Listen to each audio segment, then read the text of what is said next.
ये जो current book है इस हिसाब से ये चैप्टर बन रहा है आपका 11। इससे जो पुरानी बुक थी तब ये चैप्टर नंबर 12 हुआ करता था, और आने वाली बुक का अभी नहीं पता कि आने वाली बुक में इसका नंबर क्या होगा, क्योंकि आने वाली बुक के अंदर ये कुछ चेंजेस आई हैं, कुछ एडिशन डिलीशन हो रहा है, तो जो 2025 की स्कीम में आ रही हैं चीजें वो उसके हिसाब से देखा जाएगा। और इस चैप्टर का नाम है कॉस्ट ऑफ फाइनेंस। बहुत आसान चैप्टर होता है ये, और मिनिमम 10-15 नंबर इसमें से वो कवर करवा जाता है हमारे। और टाइम हमारा कितना लगता है कि अगर क्वेश्चन थोड़ा छोटा आ जाए तो बहुत जल्दी हो जाता है, और अगर बड़ा है तो फिर परेशानी होती है।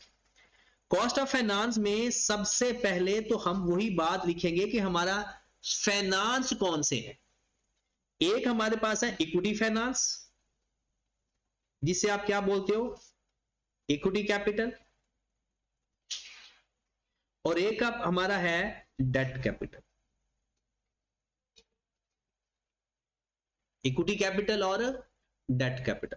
अभी फिलहाल मैं इक्विटी कैपिटल में जा रहा हूं सिर्फ ऑर्डिनरी शेयर्स पे।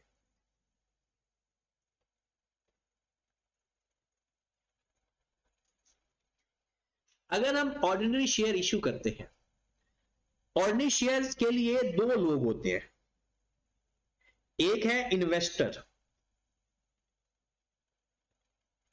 और एक है कंपनी। एक है इन्वेस्टर और एक है कंपनी।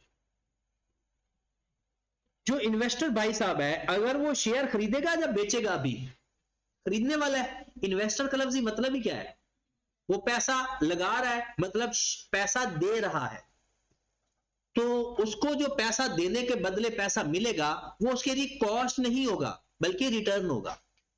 उसके लिए वो कॉस्ट नहीं है बल्कि क्या है, रिटर्न है। और वही रिटर्न कंपनी के केस में क्या बन जाएगी, कॉस्ट बन जाएगी।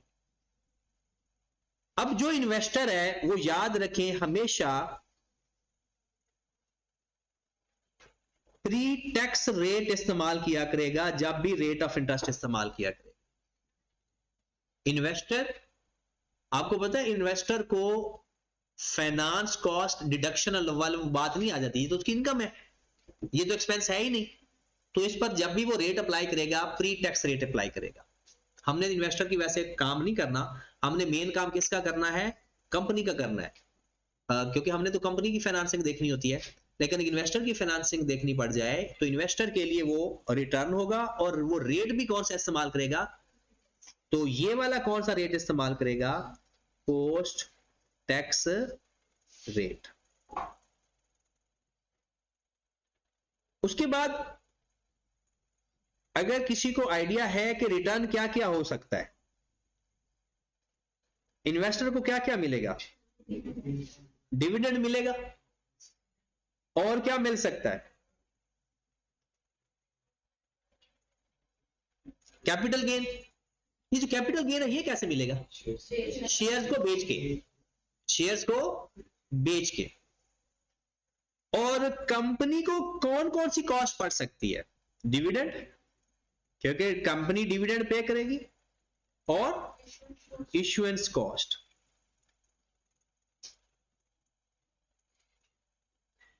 आज तक इश्यूएंस कॉस्ट का जिक्र नहीं हुआ अभी तक तो, और क्योंकि ये वन टाइम कॉस्ट पड़ती है, पहली दफा कॉस्ट पड़ती है। अब अगर एक भाई साहब अपना शेयर बेचना चाहता है तो वो भी उसकी मार्केट वैल्यू चेक करेगा, और कोई खरीदना चाहता है तो वो भी उसकी मार्केट वैल्यू चेक करेगा। आप में से यह से ख्याल, आपने शायद आपके किसी बंदे के दिमाग में यह बात आई हो कि इसका रिटर्न और इसकी कॉस्ट, ये तो बात क्लियर नजर आ रही है। कंपनी डिविडेंड देगी तो उसके लिए कॉस्ट, और इन्वेस्टर लेगा उसके लिए रिटर्न। तो कैपिटल गेन आप ये सोच सकते थे कि कैपिटल गेन भी तो उसका कॉस्ट होनी चाहिए।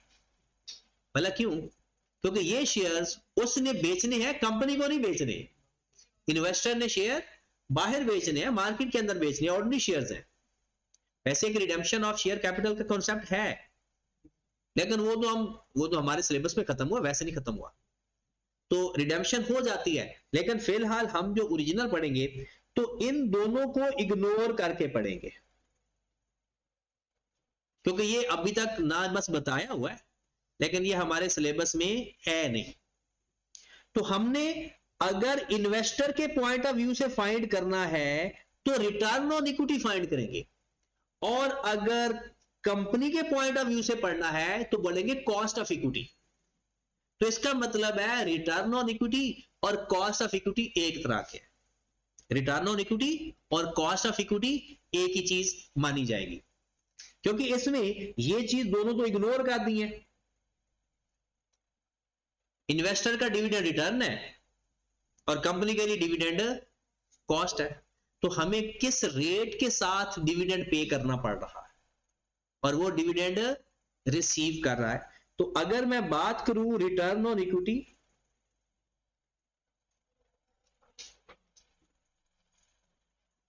या कॉस्ट ऑफ इक्विटी, हमारी बुक के अंदर रिटर्न ऑन इक्विटी और कॉस्ट ऑफ इक्विटी को RE से डिनोट किया गया है। हमारी बुक के अंदर रिटर्न ऑन इक्विटी या कॉस्ट ऑफ इक्विटी को RE से डिनोट किया गया है। बाकी किताबों के अंदर इसको KE से डिनोट किया जाता है। तो आपकी मर्जी है, RE से डिनोट करो, KE से डिनोट करो, क्योंकि जब हमारी जो प्रैक्टिस है ना, जो मैं आपको प्रैक्टिस के तौर पर कुछ क्वेश्चन दूंगा, अब तो वैसे माशाल्लाह 6 अटेम्प्ट हो गई हैं, तो हमारे पास भी काफी डाटा इकट्ठा हो गया है, यानी 6 अटेम्प्ट के सवाल पास पेपर के और आई कैप की किताब के भी 7-8 क्वेश्चन है, तो इसका मतलब है कोई डाटा ओवरऑल कोई 10-15 क्वेश्चन आई कैप के अपने इकट्ठे हो गए। और पहले तो थे ही नहीं, जब ये बुक आई थी तो तब हमने फिर ACCA की किताबों से, इधर उधर की किताबों से डाटा कलेक्ट किया था, तो वहां पर ये KE के हिसाब से पढ़ाया जाता है। और अभी भी जो टीचर्स YouTube से पढ़ लेते हैं ये इधर उधर से, तो वो KE लिखवाते हैं जब उन्होंने पहली दफा पढ़ाना शुरू किया। तो ये आपकी मर्जी है, RE इस्तेमाल करो या KE इस्तेमाल करो, लेकिन रिटर्न ऑन इक्विटी या कॉस्ट ऑफ इक्विटी को KE मतलब क्या है, अगर मैं कहता हूं 10% रिटर्न ऑन इक्विटी है, इसका मतलब है अगर आपने 100 रुपए इन्वेस्ट किया तो आपको उसके ऊपर रिटर्न कितना मिल रहा है, 10 रुपए, और कंपनी को ये कॉस्ट कितनी पड़ रही है, 10 रुपए। अब ये फाइंड कैसे करते हैं, रिटर्न या उसकी मार्केट वैल्यू। दूसरी बात आ गई, जब हम कॉस्ट ऑफ इक्विटी की तरफ जाते हैं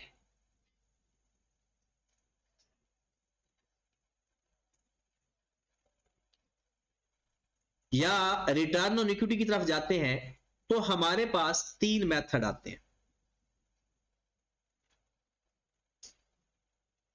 एक मेथड है DVM,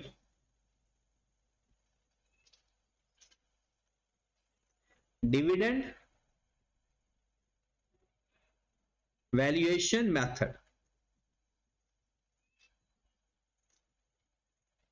डिविडेंड वैल्यूएशन मेथड। एक है डिविडेंड ग्रोथ मॉडल,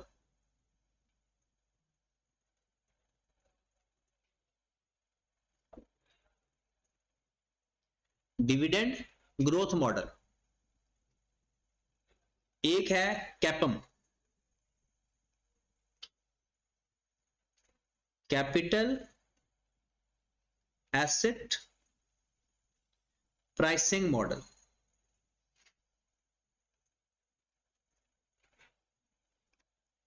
ये 3 मेथड है आपको कॉस्ट ऑफ इक्विटी फाइंड करने के लिए। पहला मेथड है DVM, डिविडेंड वैल्यूएशन मेथड, दूसरा है डिविडेंड ग्रोथ मॉडल, और तीसरा है कैपम, कैपिटल एसेट प्राइसिंग मॉडल। तो अभी हम स्टार्ट करते हैं, एक मेथड ये और एक मेथड ये, कोशिश करते हैं कि इसको खत्म कर लें।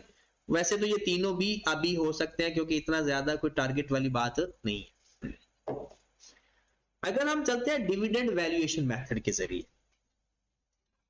डिविडेंड वैल्यूएशन मेथड, उसके लिए आपने मुझे एक बताना है कि जो ये सिर्फ आपकी अंडरस्टैंडिंग के लिए, डायरेक्ट मैं लिखवा सकता हूं, आपने देखना है कि एक केस में हमारे पास कैश इनफ्लो या आउटफ्लो क्या होता है।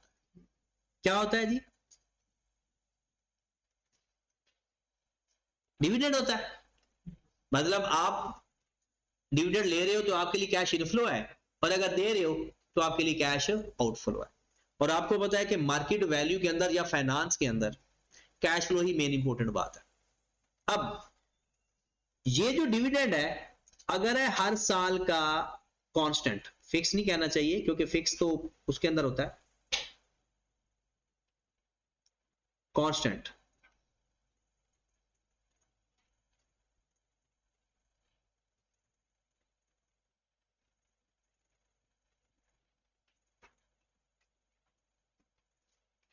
या चेंज हो रहा है।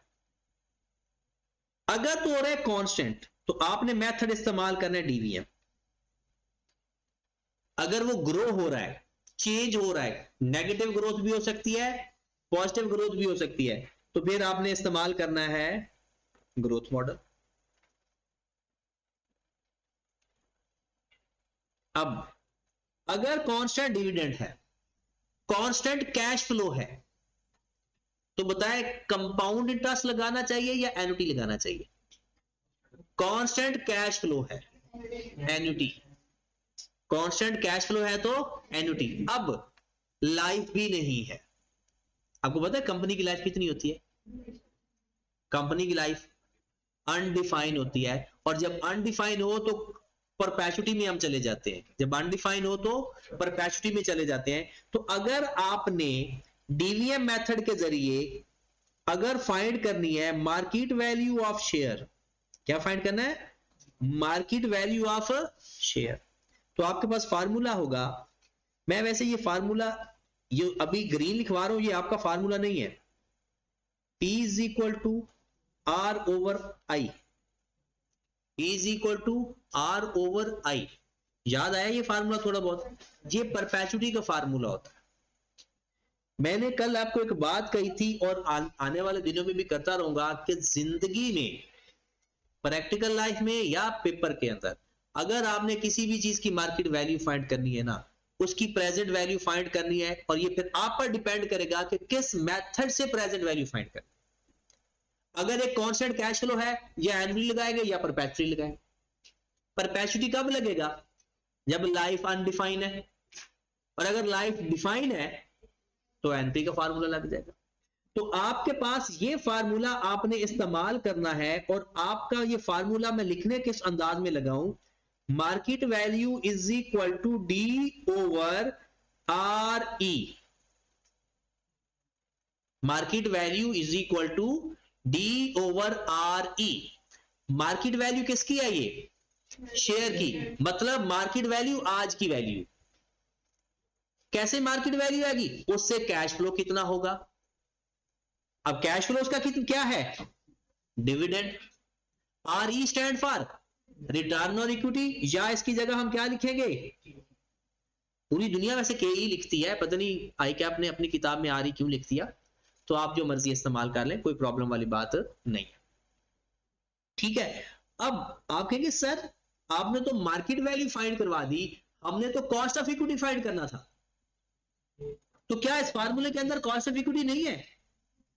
ये जो डी ओवर के ई है या आर ई है, ये क्या है? Cost of equity. अगर आपको ऐसा अंदाज पसंद नहीं तो उसका भी फार्मूला लिख ले फिर। अब फिर के ई से लेकर चले इसको, D over market value, D over market value. तो ये जनाब आपके पास दो फार्मूले बन गए। अगर आपको मार्केट वैल्यू चाहिए तो dividend divided by R E या के ई, और अगर आपको कॉस्ट ऑफ इक्विटी चाहिए तो K E is equal to D over market value. अब जस्ट एक प्रॉब्लम रह गया, तो आपका डीवीएम मेथड कंप्लीट हो जाए। वो एक पॉइंट क्या है? वो कहता है कि जो मार्केट वैल्यू है ना, ये तो चेंज होती रहती है। मुझे चाहिए के ई। क्या चाहिए? के ई के अंदर मार्केट वैल्यू चाहिए। उसने मार्केट वैल्यू बता तो दी, लेकिन मार्केट वैल्यू के साथ वो क्या लिख रहा है? वो कहता है मार्केट वैल्यू ऑफ शेयर,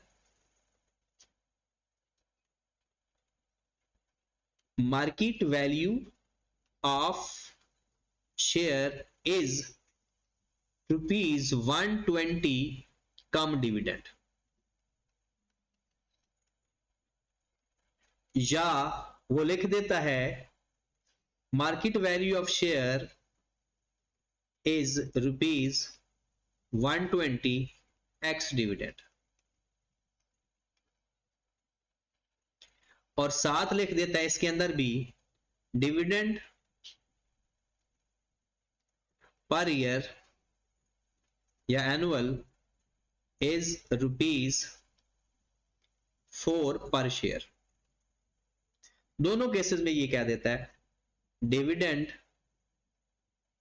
पर शेयर पर ईयर इज ₹4 पर share.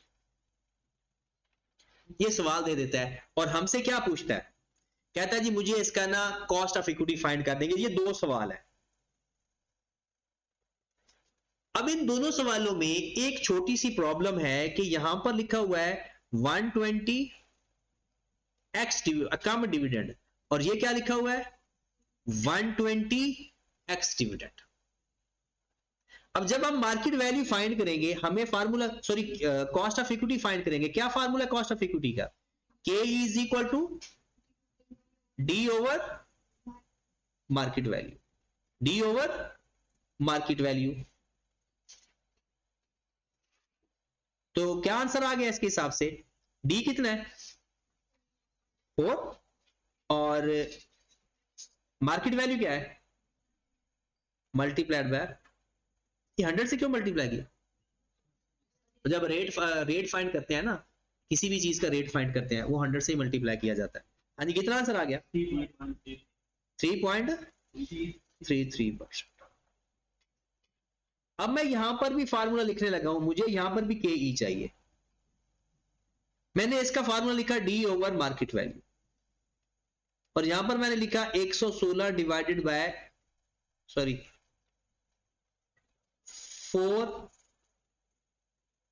Divided by 116 multiplied by.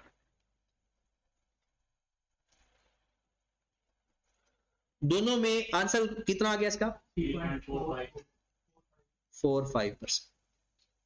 दोनों में मैंने एक क्वेश्चन के अंदर लिखा 120 पर डिवाइड किया और एक पर मैंने लिखा 116 पे डिवाइड किया। इसका मतलब ये हुआ कि जब भी आप लोग मार्केट वैल्यू लोगे हमेशा एक्स डिविडेंड लोगे। क्या लोगे, हमेशा एक्स डिविडेंड लोगे। अब एक्स डिविडेंड का मतलब क्या होता है और कम डिविडेंड का मतलब क्या होता है। एक्स डिविडेंड का मतलब यह है कि आपके इस मार्केट वैल्यू के अंदर जो कमिंग फ्यूचर का डिविडेंड आपको मिल रहा है वो शामिल नहीं है। मतलब आपको 4 पे हर साल डिविडेंड मिलता है। तो इस जो 120 रुपए मार्केट वैल्यू आपने बताई है ना, इसके अंदर 4 पे जो डिविडेंड वाला इन्वॉल्वमेंट है ना वो नहीं है। और कम का मतलब होता है साथ। कम का क्या मतलब है, साथ। ये जो 120 मार्केट वैल्यू आपको शेयर की वो बता रहा है ना, उसके अंदर जो नियर फ्यूचर के अंदर आपको 4 पे डिविडेंड मिलना है वो ऐड करके बता रहा है। नियर फ्यूचर के अंदर डिविडेंड जो मिलना है वो इसके अंदर ऐड है। अगर साइलेंट है तो आपने एक्स डिविडेंड समझनी है मार्केट वैल्यू, बट अगर वो बता दे कि ये कम डिविडेंड है तो फिर एक्स डिविडेंड कैसे फाइंड करेंगे। वो जो नियर फ्यूचर वाला डिविडेंड है ना वो माइनस करते। आप कहेंगे सर नियर फ्यूचर वाला डिविडेंड हो सकता है 5 रुपए हो। अभी हम कौन सा केस पढ़ रहे हैं, कांस्टेंट डिविडेंड वाला। तो इसमें हर साल का डिविडेंड 4 रुपए ही होगा। जो इस साल का डिविडेंड है अगले साल का भी वो डिविडेंड होगा। तो ये एक आप नोट लिखें, market value taking always ex dividend. और अगर कम डिविडेंड आ जाए तो उसमें 1 साल का डिविडेंड माइनस कर दे। इसकी प्रैक्टिकल एग्जांपल भी देता हूं, आप पहले नोट लिख लें।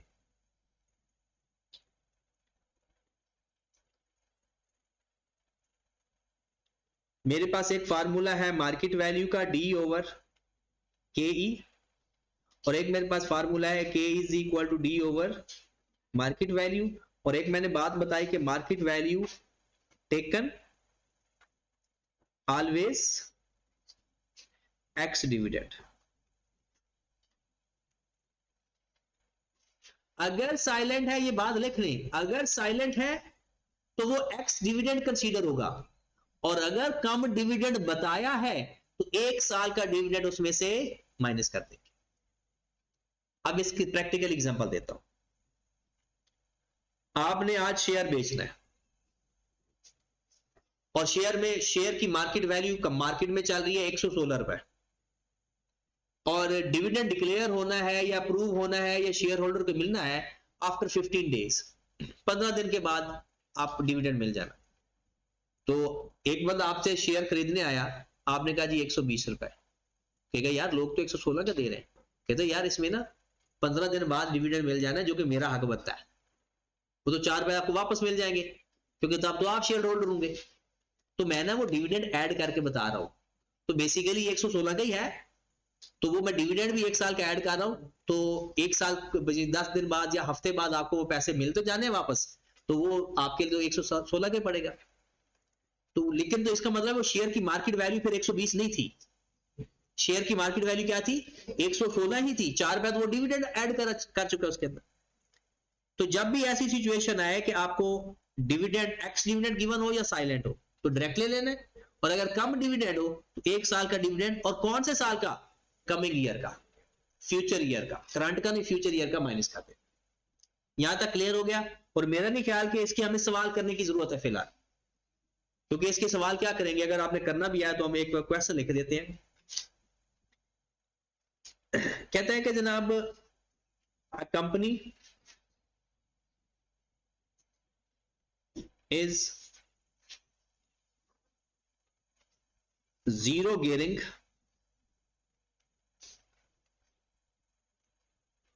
company has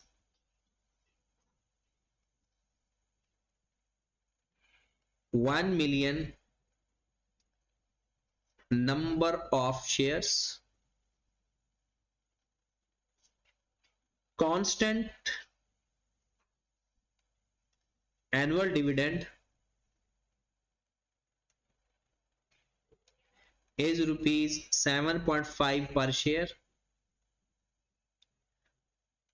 cost of equity is 15%, find market value of each share and also find market value of a company.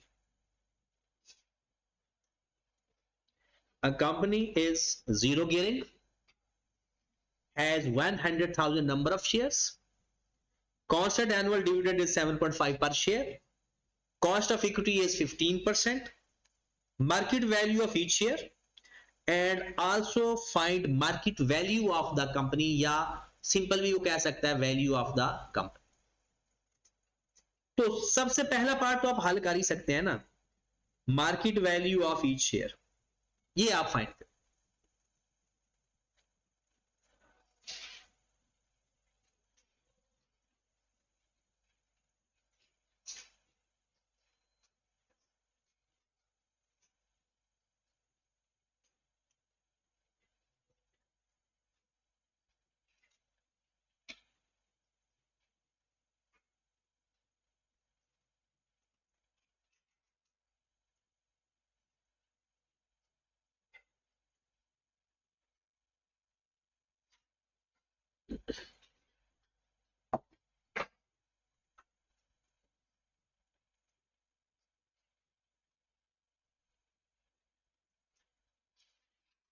हो गया, देखें सबसे पहले, क्योंकि क्वेश्चन सारे यही हैं, कोई भी नई बात नहीं है, फाइनेंस के बाहर ये क्वेश्चन है ही नहीं।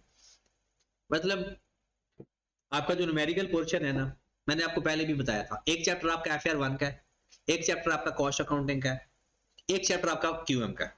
ये 3 चैप्टर आपके टोटल न्यूमेरिकल इसके MFA के। थ्योरी आप मुझसे भी ज्यादा अच्छी तरह याद कर लेते हो, क्योंकि आप लोग रटा टोटा लगाने में माहिर हो, तो लेकिन कोशिश हम करेंगे कि उससे आपकी जान छूट जाए। बस उसके लिए मैं बार बार कह रहा हूं, जिसको सेंटेंस मेकिंग आती है, मतलब वो अंग्रेजी का सेंटेंस लिख जाता है, उसमें कुछ स्पेलिंग की या कुछ मतलब वही बन जाता है जो वो लिखता है, तो उसको फिर रटा लगाने की जरूरत भी नहीं। हाँ, जिसको पता है कि वो लिखता कुछ और है मतलब कुछ और बन जाता है, तो उसके लिए जरूरी है पास होने के लिए कि फिर वो किताब याद करें। बेक सब अक्सर आपको कहते होंगे ना कि आप ना वर्ड टू वर्ड याद करें, वो ऐसा नहीं कहते होते थे पहले। तो फिर एक दफा उन्होंने गलती से एक टेस्ट चेक कर लिया, बस फिर वो कहते हैं कि यार ये तो बेड़ा ही गर्क है। कहते हैं कि ये जो अंग्रेजी लिखते हैं वो तो बहुत ही बुरे हालात है। फिर उन्होंने कहा कि चलो एट लीस्ट इसको पास करवाएं, इसलिए वो आपको कहते हैं कि वर्ड टू वर्ड याद करें।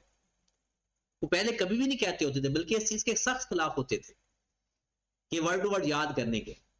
लेकिन जब वो देखते हैं कि 20% बच्चा है जिसको सेंटेंस मेकिंग आती है, वो पास हो रहा है, 80% बच्चा फेल होने लग गया। फिर जब उन्हें टेक्निक का पता चला कि हमें तो लॉ का मसला नहीं है, कौमी मसला है, तो फिर उन्होंने कहा कि नहीं भाई अब ना अब याद, अब अक्सर आपको जो टेस्ट की बात करते होंगे या क्लास में भी कह देते होंगे ना, कहते नहीं भाई जो किताब में लिखो वही लिखो, क्योंकि जो तू लिख कर आता है ना वो कोई लॉ नहीं होता, वो कुछ और ही हो जाता। अब इसमें हमने देखा कि जी जो मार्केट वैल्यू है हमारी, उसका फार्मूला क्या है, डी ओवर के ई। अब डी कितना गिवन है 7.5 और के ई कितना गिवन है 0.15। कितना आंसर आ गया 50 50 ही आ रहा है। 7.5 डिवाइड बाय 0.15, इसका मतलब है एक शेयर की कीमत 50 रुपए। एक शेयर की कीमत कंपनी में 50 रुपए है। जीरो गियरिंग का बता सकते हो क्या मतलब है? जीरो गियरिंग, लोन है ही नहीं, सारा पैसा ऑनर का। इसका मतलब यह हुआ कि अगर जीरो गियरिंग होता है ना, आपको पता है नेट एसेट्स का फार्मूला क्या होता है? नेट एसेट्स का, net assets is equal to, याद आया ये बात? और एसेट्स, नेट एसेट्स होते हैं एसेट्स माइनस लायबिलिटी। एसेट्स में से लायबिलिटी माइनस कर दो तो आपके पास क्या आ जाता है? इक्विटी। इसका मतलब है किसी भी कंपनी की वैल्यू आपने बतानी है, कैसे बताओगे? जो उसकी बिजनेस की वैल्यू है, जो उसके एसेट्स की वैल्यू है। आपने एक कंपनी की वैल्यूएशन कर रहे हो, आपके पास दो तरीके होंगे, सारे एसेट्स की मार्केट वैल्यू चेक कर लो माइनस लायबिलिटी की मार्केट वैल्यू, वो उस बिजनेस की वैल्यू है। अगर उसकी अपनी वैल्यू से ज्यादा पैसे पे करके आ रहे होंगे तो उसे क्या बोलते हैं? गुडविल। और कम पैसे होते तो नेगेटिव गुडविल। अब इसका मतलब है अगर आप इक्विटी की वैल्यू बता दो तो वही उसके नेट एसेट्स की वैल्यू है। याद करो जरा, आप लोग कंसोलिडेशन करते हो, और कंसोलिडेशन के अंदर जब भी कंसोलिडेट होता है, आप सीओसी और एनसीआई का एक कॉलम बनाते हो, और उसके अंदर क्या कर रहे होते हो कि उसके अंदर वो जब आप गुडविल फाइंड कर रहे होते हो, तो गुडविल फाइंड करने का यही तरीका होता है, इन दोनों का जो डिफरेंस होता है ना, मतलब आपने एक एसेट जिसकी इक्विटी थी 5 लाख या 5,000, आप उसके बदले दे रहे हो 6,000, तो जो 1,000 आपने एक्स्ट्रा दिया है वो गुडविल है। आप लोग कोई टी फॉर्म में बना देता है, कोई स्टेटमेंट फॉर्म में बना देता है, ठीक है? तो अब अगर आपसे पूछे वैल्यू ऑफ कंपनी या वैल्यू ऑफ बिजनेस, एक शेयर की कीमत मार्केट के अंदर 50 रुपए है और आपके पास कितने शेयर पड़े हुए हैं? 1 लाख। इसका मतलब है आपकी कंपनी की वैल्यू है 5 मिलियन। आपकी कंपनी की वैल्यू है 5 मिलियन। ये बात समझ लगी कि अगर जब भी किसी की वैल्यू फाइंड करनी है, आपके पास एक शेयर की वैल्यू आ गई, टोटल शेयर से मल्टीप्लाई कर दें, आपके पास कंपनी की वैल्यू आ जाए। एक और छोटा सा क्वेश्चन मुझे करके दे दें। ये बात अब ना, क्योंकि अब हमारा न्यूमेरिकल पार्ट स्टार्ट हो गया, तो आपको ना बात समझ लगे ना तो शर्माने की जरूरत नहीं है, दिल खोल के पूछना है। हम इसके ऊपर बहस भी कर सकते हैं क्योंकि हमारे पास टाइम है, इतना टाइम इनफ होता है। तो हम लोग जो भी इसके ऊपर बात करेंगे, डिस्कशन करेंगे, वो आप लोगों के लिए फायदेमंद होता है। अवॉइड करने की बजाय इन्वॉल्व होना है। अगली बात अगर मैं करता हूं, एक छोटा सा सवाल करना है, बस आप लोग घड़ियां देखने लगे हो। क्वेश्चन है कि market value of a share is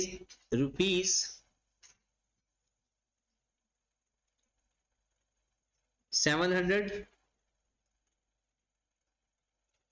come dividend, cost of dividend for the year is ₹18 per share. Find cost of equity. तो कॉस्ट ऑफ इक्विटी को कैसे डिनोट करते हैं? के से। फार्मूला क्या होता है? D over market value. बताओ मैं लिख दूं 18 ओवर 700, यानी कुछ 700 माइनस 18, क्योंकि हमने डिविडेंड कौन सा लेना है? X dividend. मार्केट वैल्यू कौन सा लेनी है? X dividend. तो जो भी आपका आंसर आएगा उसको आपने 100 से मल्टीप्लाई भी कर लेना। बस ये ना करना कि जिस अंदाज में मैंने लिख रहा है 18 से 18 कैंसिल कर देना। ऐसा हो जाता है ना, जिसको मैथ ख्वाबों में आती हो। कितना आंसर आ गया? 2.6%। ओके की बात। चलिए जी, कल हम इंशाल्लाह स्टार्ट करेंगे इसका दूसरा पार्ट, और ये अभी थोड़ा सा इस चैप्टर का इंट्रोडक्शन है, और ये सारा ही ऐसे है, इसमें कोई मुश्किल बात है ही नहीं। इसलिए आपको पता है कि यहां पर बस ऐसे ही इतना कि पढ़ लिया करेंगे तो ये खत्म हो जाना है।